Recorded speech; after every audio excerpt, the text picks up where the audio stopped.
My name is Doniga Markegard, and I am from the south of the San Francisco Bay Area, Half Moon Bay area, and my family and I, we own and operate Markegard Family Grass-Fed, and we lease over 6,000 acres of land for grass-fed beef, grass-fed lamb, pastured pork, and we do a raw dairy herd share. Yeah. And I have a background in wildlife tracking and permaculture. So how did you get into the farming business? Yeah, well, I married into the ranching business, and soon after I met my husband, I transitioned his operation into 100% grass-fed, direct market to the customers in the Bay Area. And that was inspired by just growing up and working on organic farms, and realizing that I did not want to be a part of any food system where I didn't have that I wasn't with the animals the entire life cycle, born, raised, and processed. So that transition took a couple years, and we've been operating Markegard Family Grass-Fed for about 8 years now. Yeah. That's great. So what would you say has made your farming operation so successful to date? Well, from the beginning, we have worked on having the utmost integrity and transparency in our business model. And we focus on animal health and land stewardship, and also we focus on caring for the animals, the land, and the people. And really, in turn, that brings you abundance in people, educated people that are really longing to have a connection to the farms and the ranches and to where their food comes from. So I think the one thing that we started out with was just really doing a lot of outreach and sharing with everyone who we are and what we stand for, and working really hard to always improve on our business model. So a lot of people, they kind of get caught up on, oh, I'm not to that point yet, and my farm doesn't look like it should be. But I think as long as you're improving all the time, and you're adding different regenerative practices, permaculture practices onto your existing land base, then that's really all that matters. And I don't think we'll ever stop learning and growing in our business. So when you mentioned that you did a lot of outreach at the outset, what did that look like? Yeah, so basically a lot of the outreach was to farmers markets and to different groups, anything from permaculture groups to food groups, and bringing people out on the ranch. We do monthly ranch tours where people can bring their families, and they get a tour. And we also use that opportunity to connect people with the land and connect people with nature, because so often that's really lacking in our current society, is just that personal connection to nature, which then brings people connected to themselves and to other people. So, yeah. And then you said you've been working on your business model as well. What does that business model look like? Yeah, so we're family owned and operated, and we are after quality of life, because we feel that as long as we're following our passion and we're really striving to live in the moment and do the best we can every single day, then we're fulfilled and happy, and we're raising our kids so that they know parents that follow their dreams.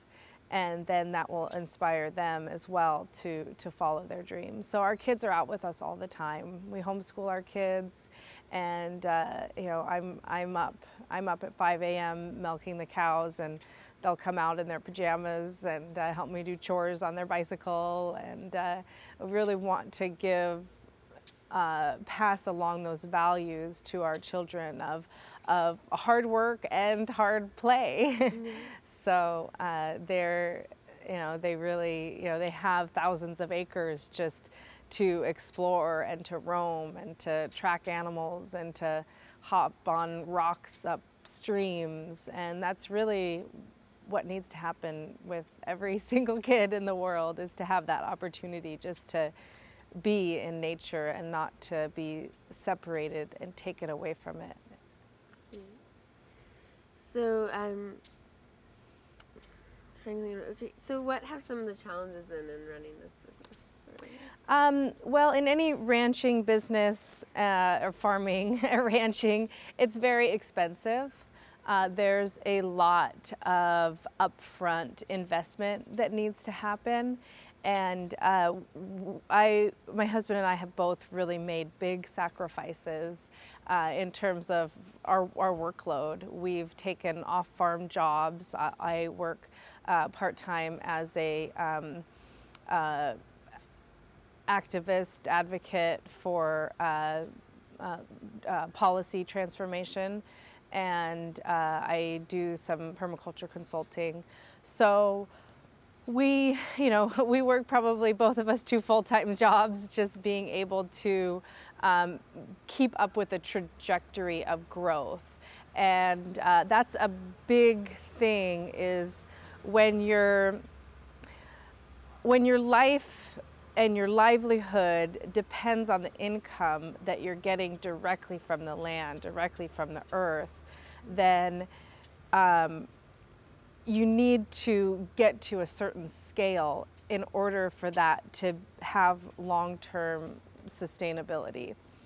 And so we've identified sort of a number of different enterprises that we feel like we've gotten our niche in the Bay Area. So we raise a heritage breed of beef cattle called the Belted Galloway from Scotland, and they're very well suited to that climate.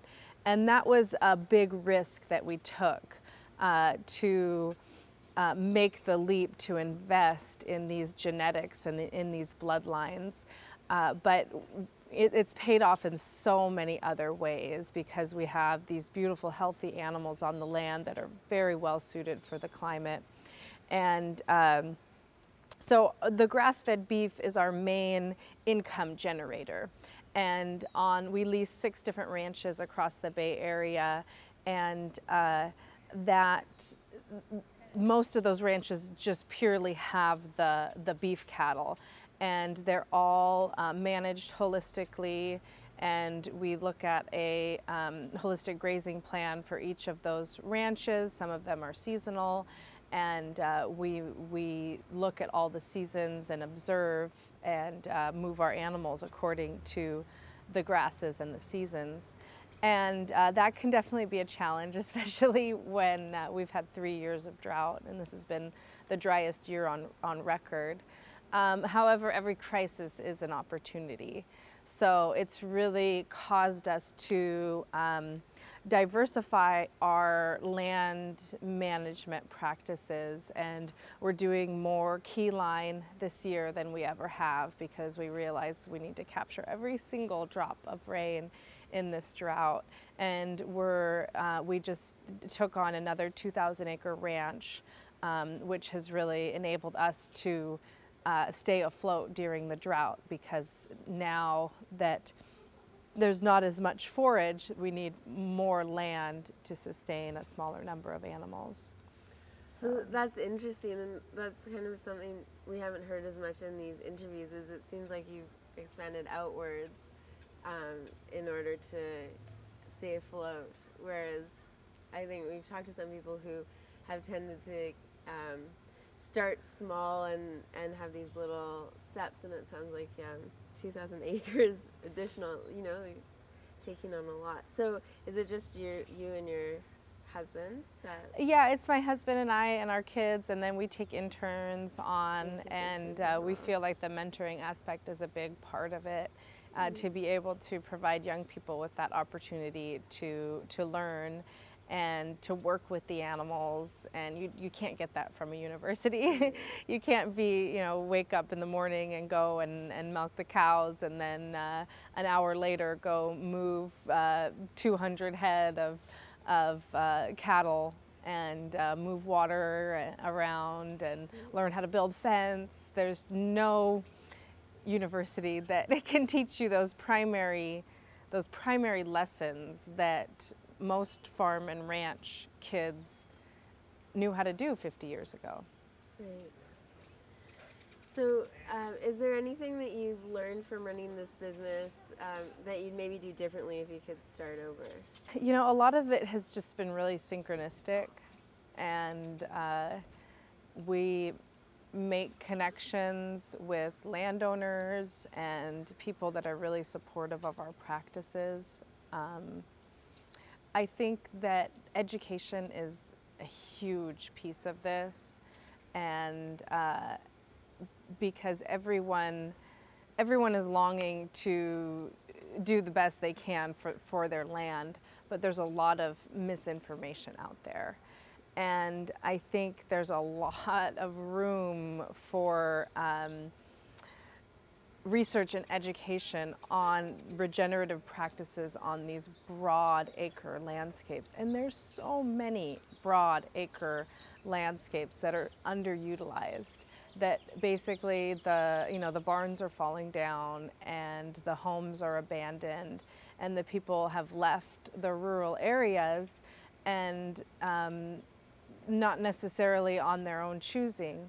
And so now it's time for us to bring that back, and I would really like to partner with other folks that are working to educate and outreach, both at the policy level, at the agency level, to large private landowners, large public landowners, so that these practices can become more accepted and widely accepted, because I feel like I run into a lot of barriers, and we're always kind of skirting the edge with going against the grain and against the norm of sort of the status quo of ranching practices.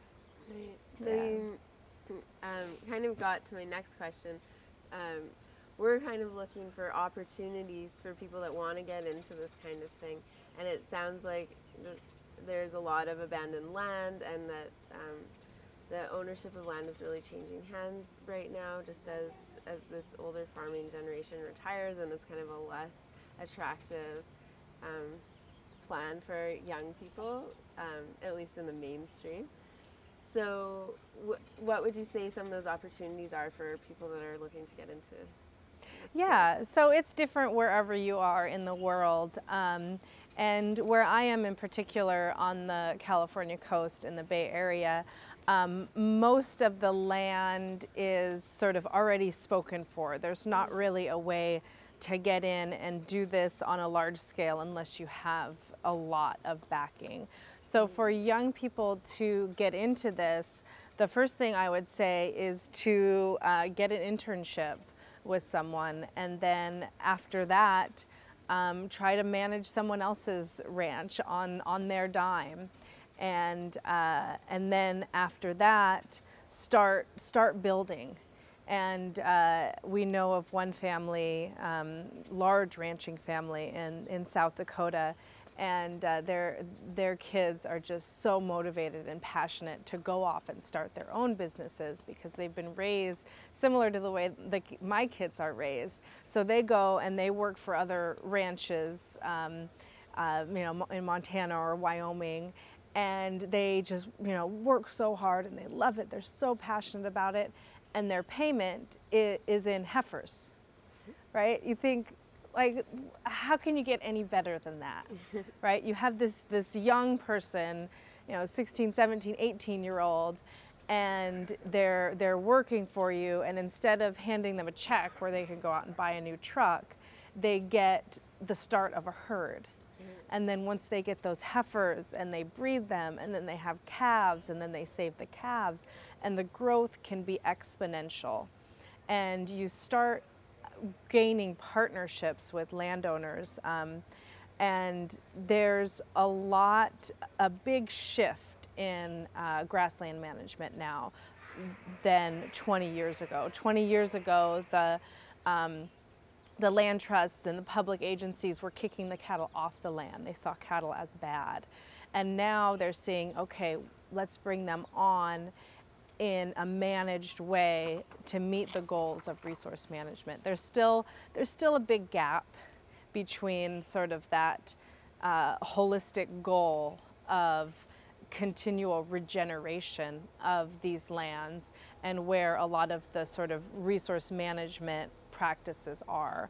However, I see it growing, and this is the time right now to get into it, because now they're bringing people and cattle back on the land.